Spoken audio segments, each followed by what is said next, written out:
ഈ കാണുന്ന വണ്ടിയുണ്ടോ നമ്മുടെ മാർക്കറ്റിലേക്ക് പുതിയതായിട്ട് വന്ന ഒരു ഇലക്ട്രിക് 7 സീറ്ററാണ് വിൻഫാസ്റ്റ് എന്ന് പറഞ്ഞ ബ്രാൻഡ്. വിൻഫാസ്റ്റ് എന്ന ബ്രാൻഡിൽ നമുക്ക് പെട്രോളോ ഡീസൽ വണ്ടികളോ ഇല്ല, ഫുള്ളി ഇലക്ട്രിക് വാഹനങ്ങളാണ്. വിൻഫാസ്റ്റിൻ്റെ മൂന്നാമത്തെ വാഹനമാണ് നമ്മുടെ ഇന്ത്യയിൽ വന്നിരിക്കുന്നത്. തൂത്തുക്കുടിയിലാണ് ഇതിൻ്റെ മാനുഫാക്ചറിങ് പ്ലാന്റും കാര്യങ്ങളും, ഒരു ബിഗ് പ്ലാന്റ് തന്നെയാണ് കേട്ടോ. അപ്പോൾ ഈ ഒരു വാഹനത്തിൻ്റെ ഏറ്റവും വലിയ അഡ്വാൻറ്റേജ് ഞാൻ ആദ്യം പറഞ്ഞ കാര്യം 7 സീറ്ററാണ്. അത്യാവശ്യം നല്ല റേഞ്ച് ഉണ്ട്. 517 കിലോമീറ്റർ റേഞ്ചാണ് ഈ ഒരു വാഹനത്തിൽ പറയുന്നത്. 60.13 കിലോ വാട്ട് ബാറ്ററി പാക്കാണ് ഇതിനകത്ത് വരുന്നത്. 0 to 100 നമുക്ക് ഒരു 9 സെക്കൻഡിൽ ഈ ഒരു വാഹനം അറ്റൈൻ ചെയ്യുമെന്നാണ് കമ്പനി പറയുന്നത്. നമ്മൾ ഓടിച്ചു നോക്കില്ല, ഓടിച്ചു നോക്കുമ്പോൾ ആ സമയത്ത് നമുക്ക് എന്താണ് നമ്മുടെ എക്സ്പീരിയൻസ് പറയും. നിലവിൽ വന്നിരിക്കുന്ന രണ്ട് വാഹനങ്ങൾ അറിയാം, VF6ഉം VS7ഉമാണ് നിലവിൽ മാർക്കറ്റിൽ അത്യാവശ്യം നല്ലപോലെ വണ്ടി വിൽക്കുന്നുണ്ട്. 10 വർഷമാണ് നോർമലി ഇതിൻ്റെ ബാറ്ററി വാറന്റി കാര്യങ്ങളൊക്കെ വരുന്നത്. അപ്പോൾ ഈ ഒരു വാഹനത്തിൽ അതുപോലെ തന്നെ കുറച്ച് അഡീഷണൽ അഡ്വാൻറ്റേജ് ഈ ഒരു വാഹനത്തിലേക്ക് വന്നപ്പോൾ ഈ ഒരു വാഹനത്തിൽ മാത്രമല്ല ഓൾമോസ്റ്റ് എല്ലാ വിൻഫാസ്റ്റ് വണ്ടികൾക്കും കിട്ടുമെന്നാണ് പറഞ്ഞത്. 2029 മാർച്ച് വരെ വണ്ടി ഫ്രീ ആയിട്ട് ചാർജ് ചെയ്യുന്നു. വെച്ചാൽ നമ്മുടെ കയ്യിൽ നിന്ന് കാശ് മുടക്കാതെ വിൻഫാസ്റ്റിൻ്റെ ഫെസിലിറ്റിയിൽ ഫ്രീ ഓഫ് കോസ്റ്റിൽ ചാർജ് ചെയ്യാൻ പറ്റുമെന്നുള്ള അഡീഷണൽ ഫെസിലിറ്റി തരുന്നുണ്ട്. നല്ലൊരു കാര്യമായിട്ടാണ് എനിക്ക് പേഴ്സണലി തോന്നിയത്. നോർമൽ ബാറ്ററി വാറണ്ടി വരുന്നത് 10 വർഷമാണ്. അതുപോലെ 7 വർഷം നമുക്ക്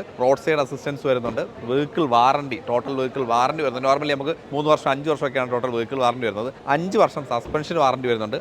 3 വർഷം ഫ്രീ മെയിൻ്റനൻസ് ഉണ്ട്. ഇതൊക്കെയാണ് കുറച്ച് സ്പെഷ്യൽ അഡ്വാൻറ്റേജ് ഈ ഒരു വാഹനത്തെക്കുറിച്ച് പറയേണ്ടത്. ഇതിൻ്റെ പ്രൈസിങ് സ്റ്റാർട്ട് ചെയ്യുന്നത് 24,50,000 രൂപ, 24 ലക്ഷം രൂപയാണ് ഇതിൻ്റെ പ്രൈസ് വരുന്നത്. സ്റ്റാർട്ട് ചെയ്യുന്നു നമുക്ക് പറയാൻ സാധിക്കില്ല, ഒറ്റ വേരിയൻറ്റേ ഉള്ളൂ.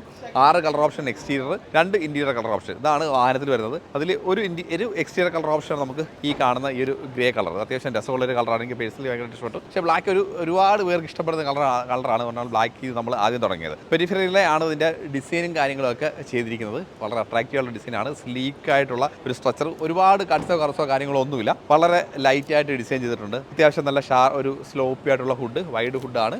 ഭയങ്കര ഷാർപ്പ് ലെവലൊന്നും ഹുഡിൽ കൊണ്ടുവന്നിട്ടില്ല. വൈഡായിട്ടുള്ള വിൻഷീൽഡ്, അഡാസോ അങ്ങനെയുള്ള കാര്യങ്ങളൊന്നും വണ്ടിയിൽ കൊടുത്തിട്ടില്ല. ഫ്രണ്ടിലേക്ക് വരികയാണെങ്കിൽ വിൻഫാസ്റ്റിൻ്റെ ആ ഒരു ലോഗോ മാച്ച് ചെയ്യുന്ന രീതിയിൽ DRL കാണാം. ഒരു ഐ ഡ്രോപ്പ് പോലുള്ള ഹെഡ് ലാമ്പ് കൊടുത്തിട്ടുണ്ട്. പ്രത്യേകിച്ച് ഫോഗ് ലാമ്പോ കാര്യങ്ങളൊന്നുമില്ല. പ്രൊജക്ടറാണ്, ഓട്ടോമാറ്റിക് ഫംഗ്ഷൻ ഹെഡ് ലാമ്പിൽ വരുന്നുണ്ട്. അതാണ്ട് ഈ ഒരു ഭാഗത്തായിട്ട് ക്യാമറ യൂണിറ്റ് വരുന്നുണ്ട്. ബമ്പർ പോർഷനൊക്കെ വളരെ അടിപൊളിയായിട്ട് ചെയ്തിട്ടുണ്ട്. ഒരു സ്ട്രിപ്പ് ലൈറ്റ് പോലുള്ള എലമെൻറ്റും കൊടുത്തിട്ടുണ്ട്. സ്ട്രക്ചറൊക്കെ ഭയങ്കര രസമാണ്, ഭയങ്കര സ്ലീക്ക് ഡിസൈൻ. ഒരു സിമ്പിൾ ഡിസൈൻ സ്ട്രക്ചറിലാണ് വണ്ടിയുടെ ഫ്രണ്ട് ത്രൂ ഔട്ട് വന്നിരിക്കുന്നത്. ഇനി നമുക്ക് വണ്ടിയുടെ സൈഡിലേക്ക് വരാം. സൈഡിലേക്ക് വരുമ്പോൾ ഏകദേശം 4740 mm ആണ് ടോട്ടൽ ലെന്ത് വരുന്നത്. വീൽ ബേസ് നോക്കുകയാണെങ്കിൽ 2840 mm വീൽ ബേസ് വരുന്നത്. ഒരു one of the best wheel base ഈ ഒരു സെഗ്മെന്റിൽ എന്ന് നമുക്ക് പറയാം. 19 ഇഞ്ചാണ് വീൽ സൈസ് വരുന്നത്. ഫ്രണ്ടും ബാക്കും ഡിസ്പ്ലേക്ക് വരുന്നുണ്ട്. 3 ലിങ്ക് സസ്പെൻഷനാണ് നമുക്ക് വാഹനത്തിൽ കൊടുത്തിരിക്കുന്നത്. അതൊക്കെ ഒരു അഡ്വാൻറ്റേജ് ആയിട്ട് നമുക്ക് എടുത്ത് പറയാൻ പറ്റുന്ന കാര്യങ്ങളാണ്. ക്ലാഡിംഗ് അത്യാവശ്യം കൊടുത്തിട്ടുണ്ട്. സ്ലീക്ക് ആയിട്ടുള്ള ക്ലാഡിംഗ് ആണ്. അതും വലിയ തിക്കായിട്ടുള്ള ക്ലാഡിംഗ് ഒന്നും കൊടുത്തേക്കുന്നത്. അതും രസകരമായിട്ട് തോന്നി. ഇവിടെ ക്യാമറ യൂണിറ്റ് കാണാം, അത് വളരെ ഹിഡറായിട്ടാണ് കൊടുത്തേക്കുന്നത്. ഒരു ഡ്യുവൽ ടോൺ കൊടുത്തിട്ടുണ്ട്. Integrated indicator. ഇവർക്ക് ഇലക്ട്രോണിക്കലി നമുക്ക് അകത്തു നിന്ന് കൺട്രോൾ ചെയ്യാം. ഡോർ അത്യാവശ്യം നമുക്ക് വൈഡറായിട്ട് ഓപ്പൺ ചെയ്യാൻ പറ്റുന്നുണ്ട്. ഹെവിയാണ്, ഡോർക്ക് അത്യാവശ്യം ഹെവിയാണ്. ഡോർ ഹാൻഡ് നമ്മൾ നോർമൽ സ്ട്രക്ചർ കൊടുത്തിട്ടുണ്ട്.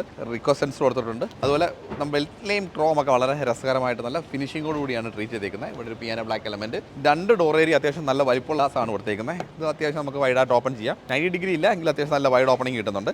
ചാർജിങ് ഓപ്ഷൻ നമുക്ക് വണ്ടിയുടെ ഫ്രണ്ടിൽ തന്നെയാണ് കൊടുത്തത്. കുറച്ച് അഡ്വാൻറ്റേജ് ആയിട്ട് ഈ ഒരു പൊസിഷനിങ് ആണ് നല്ലതെന്ന് എനിക്ക് പേഴ്സണലി തോന്നുന്നു. ഫാസ്റ്റ് ചാർജിങ്ങിൽ 10 to 70% 30 മിനിറ്റ് കൊണ്ട് ചാർജ് ചെയ്യാൻ പറ്റും. നല്ലൊരു ഓപ്ഷനാണ്. 60.13 കിലോ വാട്ടാണ് ബാറ്ററി പാക്ക് വരുന്നത്. 517 കിലോമീറ്റർ റേഞ്ച്. 0 to 100 നമുക്ക് ഒരു 9 സെക്കൻഡ് കൊണ്ട് തന്നെ അച്ചീവ് ചെയ്യാൻ പറ്റും. അതുപോലെ ഇതിൻ്റെ മോട്ടറിൻ്റെ കാര്യം ഒന്ന് പറഞ്ഞു പോകാം. നമുക്ക് 204 BHP ആണ് മോട്ടറിൻ്റെ പവർ വരുന്നത്. 280 ടോർക്ക് വരുന്നുണ്ട്. പിന്നെ പെർഫോമൻസിൻ്റെ കാര്യം നമ്മൾ ആൾറെഡി പറഞ്ഞു. പിന്നെ നമുക്ക് ഫ്രണ്ട് ഡോറിൻ്റെ കാര്യം നമ്മൾ ആൾറെഡി പറഞ്ഞു. ക്ലാഡിങ് അത്യാവശ്യം നല്ലൊരു ക്ലാഡിങ് കാര്യങ്ങളൊക്കെ നമുക്ക് റണ്ണിംഗ് ബോർഡിൻ്റെ സൈഡിലും കൊടുത്തിട്ടുണ്ട്. ബാക്കി ത്രൂ ഔട്ട് നമുക്കൊരു സൈഡ് എലമെൻറ്റ്, ഒരു വാഹനത്തിൻ്റെ സൈഡ് ഫേസ് അത്യാവശ്യം നല്ല രസകരമാണെന്ന് പറയാം. കാരണം നല്ലൊരു ലെങ്ത്, ഒരു ടോട്ടൽ ലെങ്ത് നല്ല രീതിയിൽ സൈഡ് ഫേസിൽ ഫീൽ ചെയ്യുന്നുണ്ട്. അതുപോലെ ഡിസൈൻ സ്ട്രക്ചർ കുറച്ചുകൂടി ഒരു SUVക്ക് പറ്റുന്ന ലുക്ക്, ഒരു MUV ആണെങ്കിലും ഒരു SUV ഫീൽ നല്ല രീതിയിൽ സൈഡ് സ്ട്രക്ചർ നമുക്ക് കിട്ടുന്നുണ്ട്. ഇന്ത്യയിലേക്ക് വരുമ്പോൾ നല്ല വൈഡായിട്ട് ഓപ്പൺ ചെയ്യാൻ പറ്റുന്ന ഡോർ പോർഷനൊക്കെ ഹാർഡ് പ്ലാസ്റ്റിക് ആണ് കൊടുത്തേക്കുന്നത്. ഇവിടെ ഒരു സോഫ്റ്റ് ഫിനിഷ് കൊടുത്തിട്ടുണ്ട്. പവർ വിൻഡോ കൺട്രോൾ, അതുപോലെ ഡോർ ഓപ്പൺ ചെയ്യുന്ന ഒരു ലിവർ, ഒരു സ്പെഷ്യലായിട്ടുള്ള ലിവർ കൊടുത്തിട്ടുണ്ട്. കൊള്ളാൻ രസകരമായിട്ട് ട്രീറ്റ് ചെയ്തിട്ടുണ്ട്. ഈ ഒരു ഭാഗം എനിക്ക് തോന്നുന്നത് BYD-യിലൊക്കെ കാണുന്ന ഒരു സ്ട്രക്ചർ പോലെ തോന്നുന്നു. BYD-യിലെ ആറ്റോ 3 ഇതുപോലെ സെയിം സ്ട്രക്ചർ കണ്ടിരുന്നു.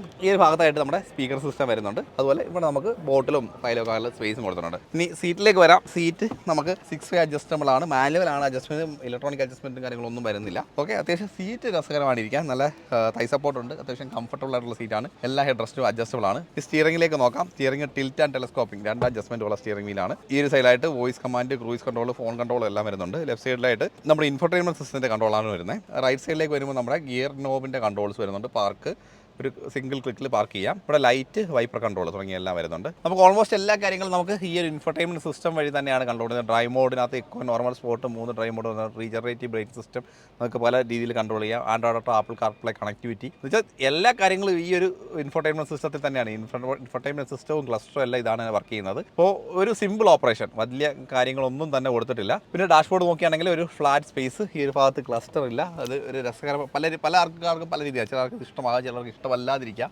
പക്ഷേ രസമുണ്ട്, ബേസിക്കലി കാണാൻ നല്ല രസമായിട്ട് തോന്നുന്നുണ്ട്. അതിൽ AC വെന്റിൻ്റെ സ്ട്രക്ചറൊക്കെ ഒരു ഹൊറിസോണ്ടൽ പാറ്റേണിൽ ചെറിയൊരു ഡീക്രോം ചെയ്ത ലൈനോട് ഉൾപ്പെടുത്തി കൊടുത്തിട്ടുണ്ട് കേട്ടോ. ഫ്ലോട്ട് ചെയ്ത് നിൽക്കുന്ന രീതിയിൽ തന്നെയാണ് കൊടുത്തേക്കുന്നത്. ഇപ്പോഴത്തെ ഒരുപാട് വണ്ടികളിൽ ഈ ഒരു പാറ്റേൺ നമുക്ക് കാണാറുണ്ട്. പക്ഷേ രസകരമാണ് കേട്ടോ. നമുക്കൊന്ന് കംഫർട്ടബിൾ ആയിട്ട് ഇരുന്ന് ഓടിക്കാൻ പറ്റുന്ന ഒരു സ്ട്രക്ചറാണിത്. ഇവിടെ ഒരു ഫോൺ വെക്കാനുള്ള സ്പേസ്, 2 കപ്പ് ഹോൾഡർ, ഇവിടെ ഒരു സ്പേസ് കൊടുത്തിട്ടുണ്ട്. ഇവിടെ ഒരു വാലറ്റൊക്കെ വെക്കാനുള്ള സ്പേസ്, അത്യാവശ്യം വലിയൊരു ആംറസ്റ്റ് കൊടുത്തിട്ടുണ്ട്. അതിനകത്ത് നല്ലൊരു സ്റ്റോറേജ് സ്പേസ്. ഇനി പാസഞ്ചർ സൈഡിലേക്ക് വരികയാണെങ്കിലും അത്യാവശ്യം കംഫർട്ടബിൾ ആയിട്ടിരിക്കാൻ പറ്റുന്ന ഒരു സീറ്റ് കൊടുത്തിട്ടുണ്ട്. ഗ്ലൗ ബോക്സ് ആണ്, അത്യാവശ്യം നല്ല സ്പേസ് ഉണ്ട്. ബെസലെസ് ആയിട്ടുള്ള ഒരു ഗ്ലാസ് ഏരിയ കാണാം. റൂഫൊക്കെ ബ്ലാക്ക് ഫിനിഷ് ആണ് കൊടുത്തേക്കുന്നത് കേട്ടോ. കൺട്രോൾ ചെയ്യാനുള്ള കാര്യങ്ങളെല്ലാം കൊടുത്തിട്ടുണ്ട്. ഹസാർഡിന്റെ സ്വിച്ച് ഈ ഒരു ഭാഗത്തായിട്ടാണ് കൊടുത്തേക്കുന്നത്. വെറൈറ്റി ട്രീറ്റ്മെന്റ് ആണ്. സൺ വൈസേഴ്സ് എല്ലാം ഒരു ഗ്രേ ഫിനിഷ് കൊടുത്തിട്ടുണ്ട്. ഇവിടെ ഗ്രേ ഫിനിഷ് ആണ്. മിററോ കാര്യങ്ങളൊന്നും ഈ ഒരു ഭാഗത്ത് കൊടുത്തിട്ടില്ല. സെക്കൻഡറിയിലേക്ക് വരുമ്പോഴും അത്യാവശ്യം വൈഡായിട്ടുള്ള ഡോർ ഓപ്പണിംഗ് കിട്ടുന്നുണ്ട്. സീറ്റ് നോക്കുമ്പോൾ നമുക്ക് 3 പേർക്ക് കംഫർട്ടബിൾ ആയിട്ട് ഇരിക്കാനുള്ള സ്പേസ് കിട്ടുന്നുണ്ട്. സെൻട്രൽ ടണലിൽ നമുക്ക് AC വെന്റ് വരുന്നുണ്ട്. A port, C port, charging point വരുന്നുണ്ട്. അത്യാവശ്യം നല്ല ഹെവി ആയിട്ടുള്ള ഹെഡ് റൂം, ലെഗ് റൂമും കാര്യങ്ങളും എല്ലാം വരുന്നുണ്ട്. ഈ സീറ്റൊക്കെ നമുക്കൊരു സിംഗിൾ ടച്ചിൽ ഫോൾഡ് ചെയ്യാൻ പറ്റും കേട്ടോ. വളരെ ഈസി ആയിട്ട് ഫോൾഡ് ചെയ്ത് നമുക്ക് തേർഡ് റോയിലേക്ക് കയറാം. തേർഡ് റോയിലേക്ക് വരുമ്പോഴത്തേക്ക് നമുക്ക് ഒരു 2 പേർക്ക്, ഒരു മുതിർന്ന ആൾക്കാർക്ക് കംഫർട്ടബിൾ ആയിട്ട് ഇരിക്കാൻ പറ്റുന്ന സ്പേസ് ഉണ്ട്. ഞാൻ ബാക്കി പോയി ഒന്ന് മടക്കി വെച്ച് കാണിച്ചു തരാം. ടെയിൽ സൈഡ് വരുന്നത് ഒരു അധിക ഹൈറ്റ് ഇല്ല എന്നുള്ളൊരു ഫീലാണ്. ഷാർപ്പിൻ ആൻഡ് കാണാം, കണക്റ്റഡ് ഒരു integrated spoiler, connected tail lamp, defogger, wiper, VinFast logo. ഫ്രണ്ടിലെ DRL കണ്ട പോലെ ആ സെയിം സ്ട്രക്ചറിലാണ് നമുക്ക് ടെയിൽ ലാമ്പ് കൊടുത്തിരിക്കുന്നത്. വിൻഫാസ്റ്റ് എന്ന് പറഞ്ഞ ബാഡ്ജിങ്, MBB7 ബാഡ്ജിങ് കാണാം. ക്യാമറ ദാണ്ട് ഈ ഒരു പോർഷനിലാണ് കൊടുത്തിരിക്കുന്നത്. ഇതൊക്കെ ഒരു പ്ലാസ്റ്റിക് ബമ്പർ സൈഡാണ് കൊടുത്തിരിക്കുന്നത്. റിഫ്ലക്ടർ കാണാം. അത്യാവശ്യം ഒരു എന്താണ് നോർമൽ ഫിനിഷാണ് അവിടെ എല്ലാം കൊടുത്തേക്കുന്നത്.